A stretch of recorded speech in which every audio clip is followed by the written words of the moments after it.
सोच रही थी कुछ ज्यादा देर पहले नहीं, 2 इतिहास 16:9 के बारे में, जो कहता है परमेश्वर की दृष्टि सारी पृथ्वी पर इसलिए फिरती रहती है उसे ढूंढने के लिए जिसका मन उसकी ओर निष्कपट रहता है, और फिर ये कहता है जिसका हृदय उसे अपना सामर्थ्य दिखाए। मुझे अच्छा लगा कि वचन ये नहीं कहता कि परमेश्वर की दृष्टि सारी पृथ्वी पर इसलिए फिरती रहती है उसे ढूंढने के लिए जो उसे अपना सामर्थ्य दिखाए, जिसकी पेशकश उत्तम हो। मैं अपने जीवन के काफी वर्ष उत्तम पेशकश करने में लगा चुकी हूं, सोचकर कि शायद अगर मैं बेहतर हूं तो परमेश्वर मेरे लिए और ज्यादा करते या शायद और आगे करते। तो मुझे ये पता चल ही जाता कि मुझे क्या चाहिए था। मेरे लिए अच्छी खबर थी और उम्मीद है आपके लिए अच्छी खबर हो कि परमेश्वर पृथ्वी पर ढूंढ रहे हैं उसको जिसके द्वारा वो काम कर सकें, कोई जिसे वो आशीष दे, कोई जिसके द्वारा वो अपना सामर्थ्य दिखा सके। वो उसे नहीं ढूंढ रहे हैं जिसका पेशकश उत्तम हो, क्योंकि वैसे वो होते ही नहीं है। वो उसे ढूंढ रहे हैं जिसके पास एक बिना दोष देने वाली सही और उत्तम हृदय है। सच तो यह है, मुझे वचन और अनुभव से ये पता चला है कि परमेश्वर के कोई ऐसा चाहिए थोड़ी गलतियां करे पर जिसका हृदय सही हो, बल्कि उसकी जो सब कुछ सही करे। मेरा मतलब वो तो इतने ज्यादा धार्मिक हैं, उन्होंने तो सब पता कर लिया है, वो सारे नियमों का पालन करते हैं, सारे आदेशों का, पर उनका पास एक गंदा सा बेकार बुरे हृदय वाला स्वभाव है। परमेश्वर को हमारे उत्तम पेशकश की परवाह नहीं है। जैसे हमें लगता है, मुझे हमेशा लोगों को कहना पसंद है तुम परमेश्वर के लिए सरप्राइज नहीं हो। उन्हें पता था उन्हें क्या चाहिए। जब उन्होंने आपको बताया मैं परमेश्वर के लिए सरप्राइज नहीं हूं, उन्हें पता था मैं क्या हूं। उन्होंने नहीं कहा ठीक है जॉयस अब ठीक हो जाओ या चले जाओ। वैसे तो मैं करती हूं जिससे मुझे सरप्राइज मिलता है, और मुझे याद रखना पड़ता है कि परमेश्वर सरप्राइज्ड नहीं है। उन्हें पता था उससे भी पहले जब उन्होंने मुझे यीशु मसीह के द्वारा उसके साथ एक संबंध बनाने दिया। पर मुझे लगता है बहुत बार आपको पता है हम लोगों को ये कहते हुए सुनते हैं, हाँ मेरा हृदय सही है, मेरा हृदय सही है, मेरा हृदय सही है, और अगर एक उत्तम हृदय है जो मिल सकता है तो मुझे एक चाहिए, और मुझे यकीन है आप भी ऐसे ही हो।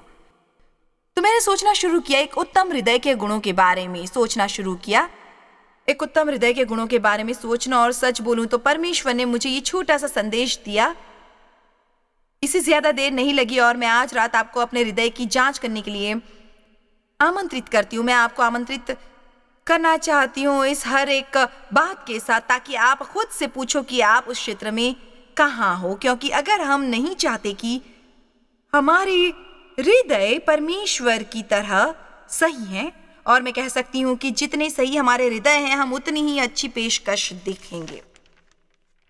पर देखो, आप अपनी पेशकश को बेहतर बना सकते हो और फिर भी आपका हृदय साफ नहीं हो पाएगा, पर परमेश्वर की तरफ आपका हृदय अच्छा हो, एक सही हृदय। मेरा मतलब आप परमेश्वर से प्रेम करते हो, आप वो बनना चाहते हो जो परमेश्वर चाहते हैं, आप परमेश्वर की सेवा करना चाहते हो, आप लोगों की मदद करना चाहते हो, जो परमेश्वर के साथ चलता रहता है। नहीं रहना चाहते उन लोगों के साथ जिन्हें आप कह सकते हो कि उनका हृदय अच्छा नहीं है। आप में से कितनों को ये पसंद है?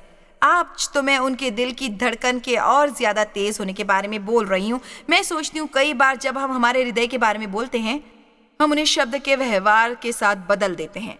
कई बार जो हमारे हृदय में हमारे व्यवहार में आ जाता है। तो पहली चीज जिसके बारे में बात करना चाहूंगी, उत्तम हृदय।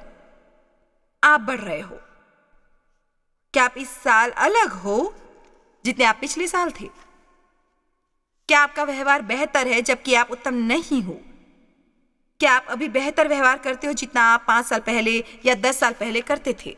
आप उसी हालत में हो जिसमें मैंने अपने आप को पाया था, जहां मैं हर बार किसी के लिए जाती कलीसिया और मानती हूँ यीशु मेरे लिए मर गए। मैं सच में कह सकती हूँ कि मैं मानती थी कि मैं मर जाती, मैं स्वर्ग में जाती। मुझे पता था कि मैं अनुग्रह द्वारा बचाई गई थी और कर्मों द्वारा नहीं। पर मैं कह सकती हूँ कि मैं बढ़ रही थी। मैं कलीसिया जाती थी और घर जाती और कुछ नहीं बदला। मैं कलीसिया जाती और घर जाती और कुछ नहीं बदला।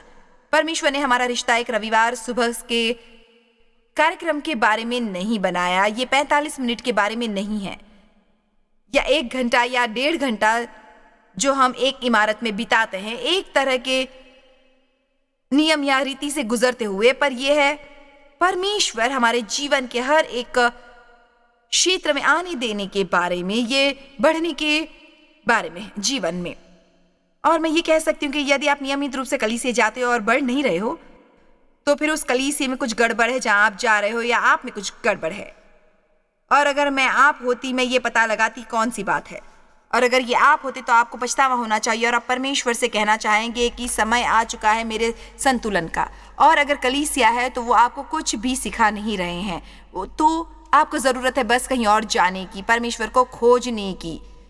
कभी आपने सामना नहीं किया होगा, कभी कभी आपकी आध्यात्मिक नाव को चलाना पड़ेगा, कभी आपको सही करना होगा। इस सब के बीच हमें प्रोत्साहन की जरूरत है, हमें प्रोत्साहन चाहिए, प्रेम पाना है, हमें जानना होगा। वहां जाओ जहां पर आपको वचन का बड़ा हिस्सा मिल सके। बस एक कलीसिया से कुछ नहीं होगा, आपको प्रार्थना करनी होगी हफ्ते दर हफ्ते दर हफ्ते दर हफ्ते। अगर आप गलत जगह पर बढ़ रहे हो तो आपको वहां जाना होगा जहां आप बढ़ रहे हो। मुझे यकीन है कि हम सब सोचते हैं हम बढ़ नहीं रहे हैं, ये वो कलीसिया है, पर पहले मैं आपके साथ शुरुआत करना चाहती हूँ। मैं ये सिद्ध करूंगी कि आप वो कर रहे हो जो आपको नहीं करना चाहिए। आपको अपना कलीसिया बदलना होगा, आप बढ़ने वाले नहीं हो। मैंने कहा आप कलीसिया में जो कुछ सुन रहे हो, अगर आप वो नहीं करते, आप बढ़ने वाले नहीं हो। जो भी आज रात आप यहाँ पर सुनेंगे, अगर आप नहीं करते, आप बढ़ने वाले नहीं हो। और परमेश्वर आपको ये करने में मदद करेंगे, वो वाक्य जिन्हें मैं चाहती हूँ कि आप हटा दें। मैं कुछ नहीं कर सकता, आप ये तो बहुत मुश्किल बात बता रहे हो। आपको उन 2 वाक्यों को हटाने की सख्त जरूरत है अपने जीवन से। जो भी परमेश्वर आपको करने को कहते हैं वो हमें शक्ति के साथ कहते हैं। अगर हम उन्हें पुकार लें और उस पर निर्णय कर लें, हमें ये कहना बंद करना होगा ये तो बहुत मुश्किल है, ये तो बहुत मुश्किल है, मैं नहीं कर सकता। ये शक्ति को चुराने वाले बहाने हैं जो हमें रखेंगे उसी जगह पर और हमें बढ़ने नहीं देंगे। हमें ये कहना होगा कि मैं वो सब कर सकता हूं जो परमेश्वर मुझे करने को कहते हैं मसीह के द्वारा, जो मुझे शक्ति देते हैं। और आपको पता है, मैं एक उत्तम हृदय के साथ ही इसके बारे में फिक्र करती थी, क्योंकि मैं लोगों को प्रचार करते हुए देखती और पता है परमेश्वर चाहते हैं हम उत्तम रहें, उत्तम रहो जैसे कि स्वर्ग में आपके पिता उत्तम है। हम उसे स्क्रीन पर दिखाने वाले हैं और मैं बताना चाहती हूँ जो विस्तारित बाइबल कहती है, तुम्हें फिर उत्तम रहना होगा। अब मैं वहां आ रही हूं, मैं मुश्किल में हूं,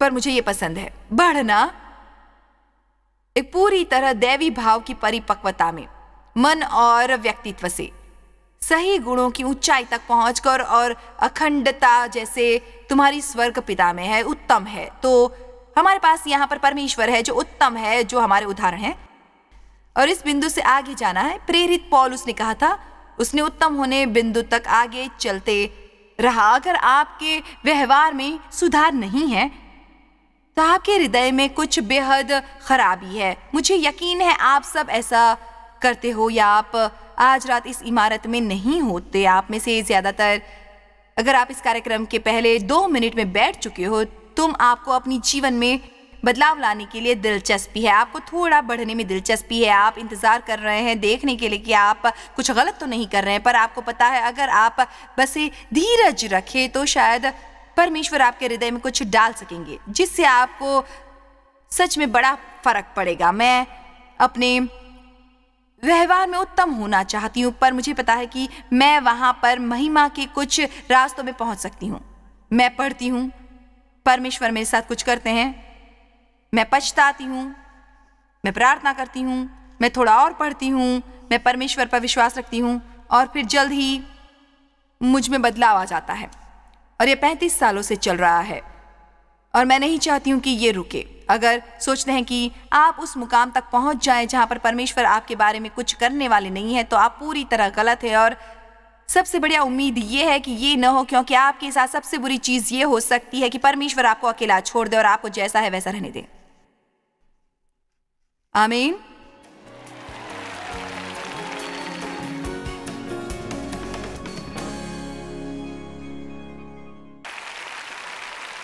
पौलुस ने कहा, मैं उत्तम स्थान पर पहुंचा नहीं हूं, पर मैं वहां बढ़ रहा हूं। और एक चीज जो उसने कही थी, जाने दो जो पीछे रह गया है, और आगे बढ़ो उन अच्छी चीज़ों की तरफ जो आगे है। और हम बात करेंगे उसके बारे में 1 मिनट में। पहला पतरस 2:2 कहता है, परमेश्वर के वचन के चाहे ताकि उसके द्वारा उद्धार पाने के लिए बढ़ते जाओ। मुझे तो इससे आधा कुछ भी सुनने में अच्छा नहीं लगता। इस इमारत में 10,000 लोग और बाइबल के पन्ने पलट रहे हैं जब मैं एक वचन पढ़ रही हूँ। यही लोग हैं जिन्हें परमेश्वर के वचन की चाह है। इससे खूबसूरत कुछ नहीं है कि आप जल्द से जल्द अपनी बाइबल ले लें और परमेश्वर के वचन आप पर छाना शुरू हो जाए। आज जहाज पर मैं पढ़ रही थी भजन संहिता और मैंने अपनी बाइबल में बहुत कुछ रेखांकित किया है, मैं आपको बताऊंगी। पर जब मैं पढ़ रही थी, मैं अपनी सबसे प्रिय वचनों को पढ़ रही थी और मैं सच्चाई के साथ कह सकती हूँ कि मुझे लगा कि मुझे कुछ सिखाया जा रहा है। ये तो ऐसा है कि परमेश्वर का वचन पूरे विश्व में सबसे बढ़िया है, क्योंकि ये आम शब्द नहीं है। इन शब्दों में शक्ति भरी हुई है परमेश्वर के होने और उनके अभिषेक से। यीशु ने वचन जो देह में है, वो जब आप परमेश्वर के वचन में जाते हो तो आप सच में यीशु के साथ बात और मेल मिलाप कर रहे हो। इफिसियों 4:10-12 में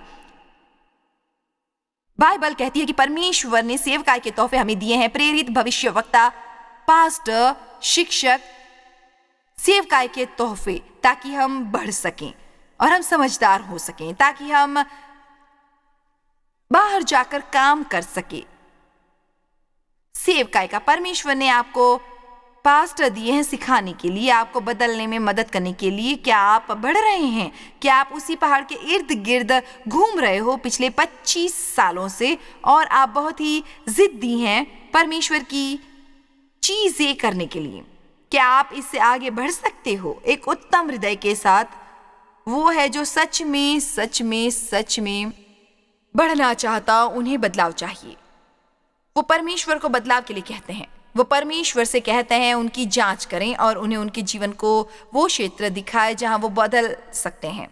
एक उत्तम हृदय वाला व्यक्ति किसी और में कुछ गलत नहीं ढूंढता।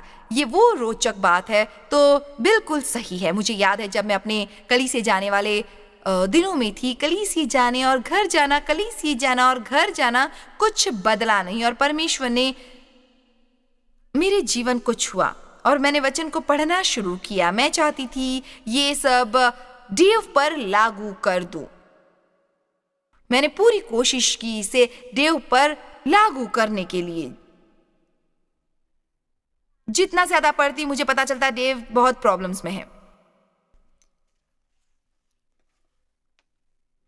अब चलो, मैं डेव को बदलने के लिए प्रार्थना कर रही थी और परमेश्वर ने सच में मेरे हृदय से बात की और कहा डेव में प्रॉब्लम नहीं है। और मुझे पता नहीं था कि दुनिया के कौन से कोने में जाऊं।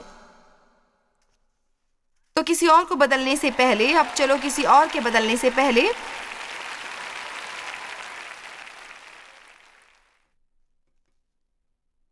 आप ये देख लो कि आप बढ़ रहे हो ना, और परमेश्वर से पूछ रहे हो कि आपको बदलें।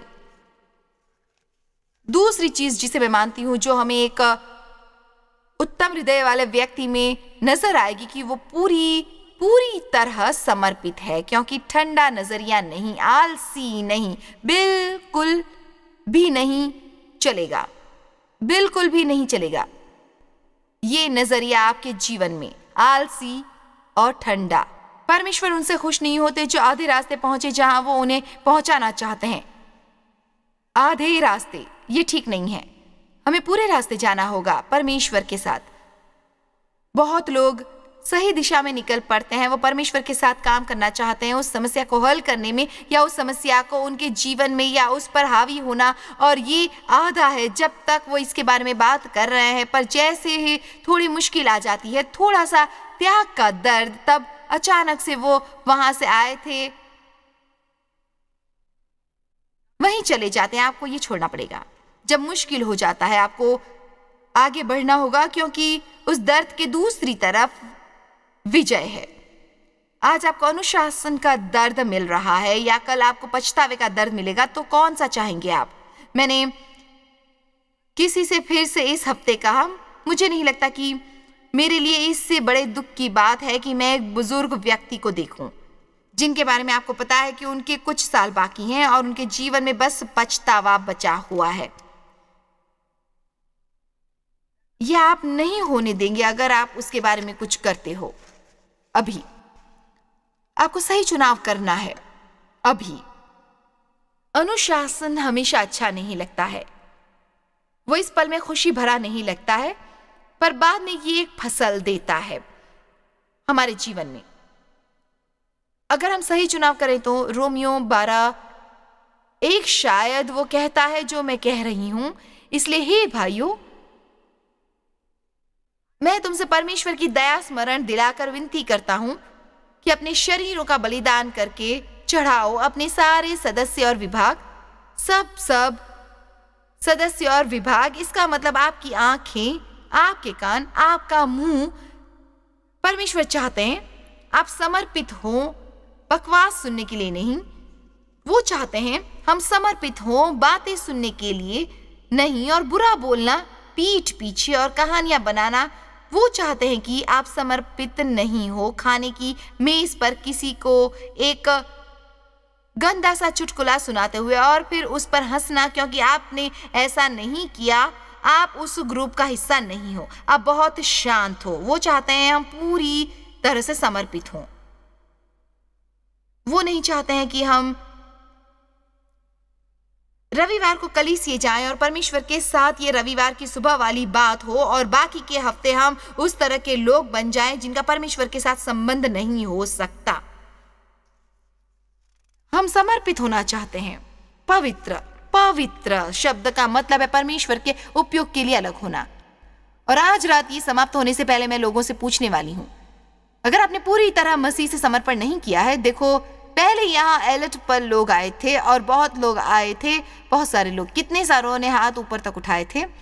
वो क्या चाहते थे इस बारे में, पर क्या आप पूर्ण समर्पण के लिए तैयार हो? पूर्ण समर्पण। आज रात यहाँ पर बहुत सारे महान लोग हैं जो बहुत समर्पित हैं, पर आज रात यहाँ पर वो लोग हैं जिन्होंने पूरी तरह से समर्पित होने के बारे में सोचा नहीं है। जैसे मैंने कहा, पहले हम यीशु को लाकर हमारे स्वार्थी, पापी, बेवकूफ़ी वाली जीवन शैली में डाल नहीं सकते और सोचना कि स्वर्ग में जाने का ये हमारा फ्री टिकट है। हमें समर्पित होना होगा और स्वर्ग में जाने का हमारा मार्ग हमारे अच्छे कार्यों की वजह से नहीं होगा। पर आपको सच में कहना है, अगर परमेश्वर के साथ आपका संबंध सही है, आप खुद की मदद करेंगे। और अगर आप बढ़ना नहीं चाहते हो तो ये एक हृदय समस्या है, और अगर आप समर्पित नहीं होना चाहते तो फिर ये हृदय समस्या है, कुछ गड़बड़ है। अगर आप पूरी तरह से समर्पित नहीं होना चाहते हो, और मैं कई सालों तक एक मसीही थी पूरी तरह समर्पित होने से पहले, क्या मैं स्वर्ग में जाती? हाँ, मैं मान सकती हूँ कि मैं जाती, पर आपको पता है क्या, मैं आज रात आपकी मदद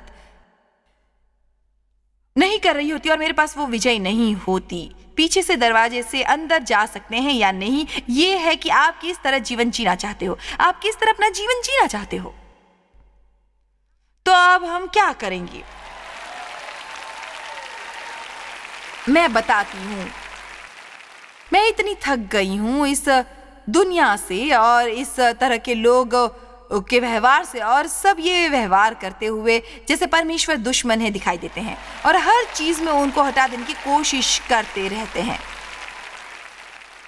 मैं थक गई युद्ध की अफवाहें सुनकर और दंगे और वो सब हास्य और भयंकर चीजें जो हो रही हैं हमारे जीवन में। मैं कितना चाहती हूँ कि मैं देखूं लोगों को परमेश्वर को पुकारते हुए और फिर से परमेश्वर की तरफ आ जाए। ये स्वाभाविक है कि चीजें तो बर्बादी की तरफ जाने वाली हैं जब तक हम फिर से परमेश्वर को न पुकारे। इसलिए कोई बुद्धिमान लोगों के गुट की जरूरत नहीं होगी। ये मुश्किल नहीं है।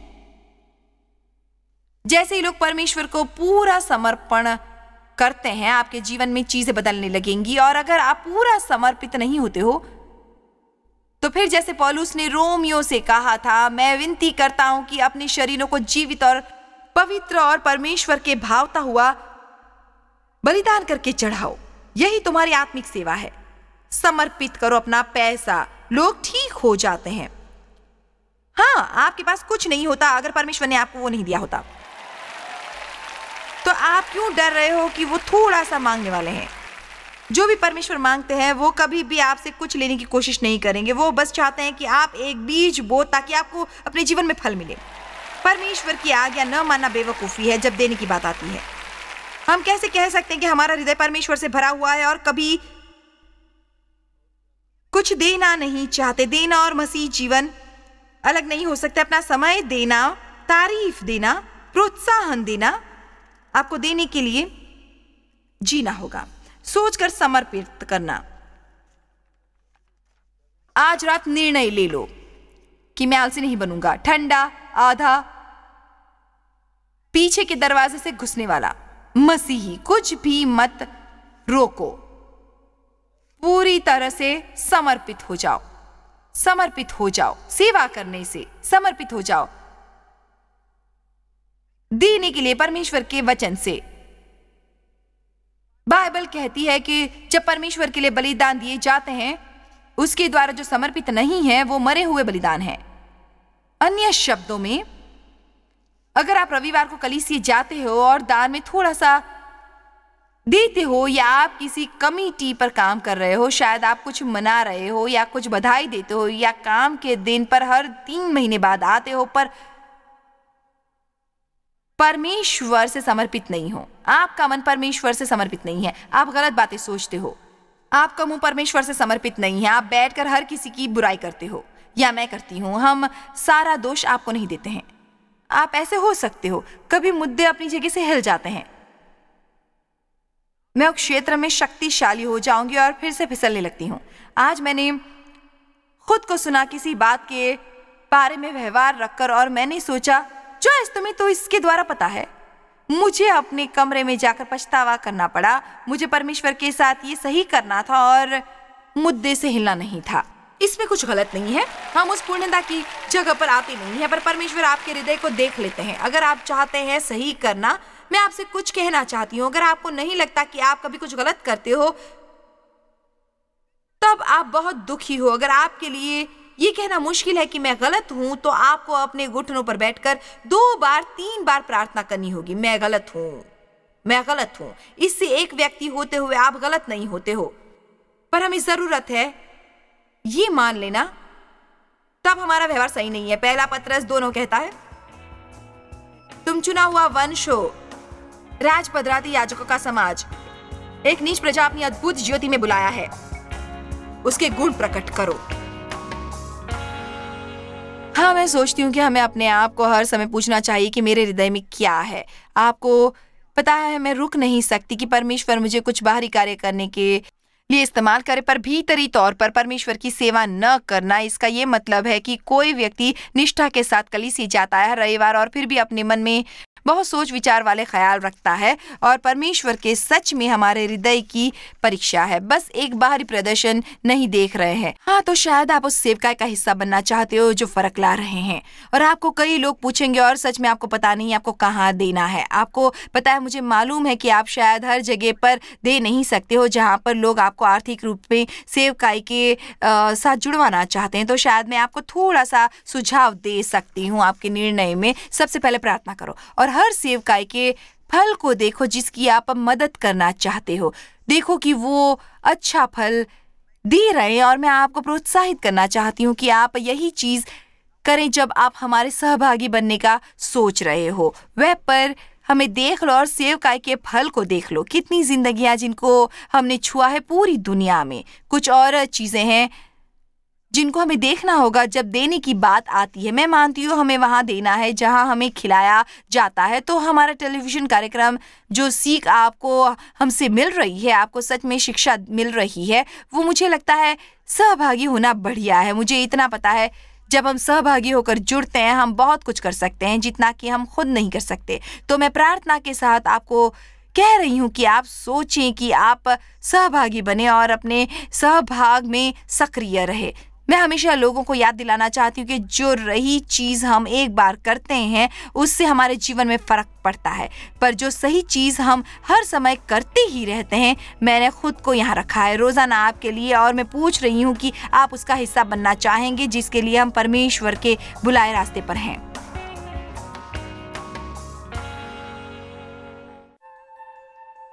जॉय स्माइल मिनिस्ट्रीज में आप हमारे लिए कितने अहम हैं, इसका आपको अंदाजा नहीं। हम आपके आभारी हैं और हम धन्यवाद करते हैं अपने सब मित्रों और सहयोगियों का कि उन्होंने इस विश्वव्यापी सेवकाई को संभव बनाया। मिलकर हम भूखों को खिला रहे हैं, गरीबों को पहना रहे हैं और कई देशों में सुसमाचार पहुंचा रहे हैं। कृपया हमसे संपर्क करें या विजिट करें jmmindia.org पर। आज ही अपनी प्रार्थना के अनुरोध बताने के लिए, हमारे साधनों के बारे में और जानकारी और जॉयस की सभाओं का शेड्यूल जानने के लिए और हमारे सहयोगी बन जाएं दुनिया भर में मसीह का प्रेम बांटने के लिए।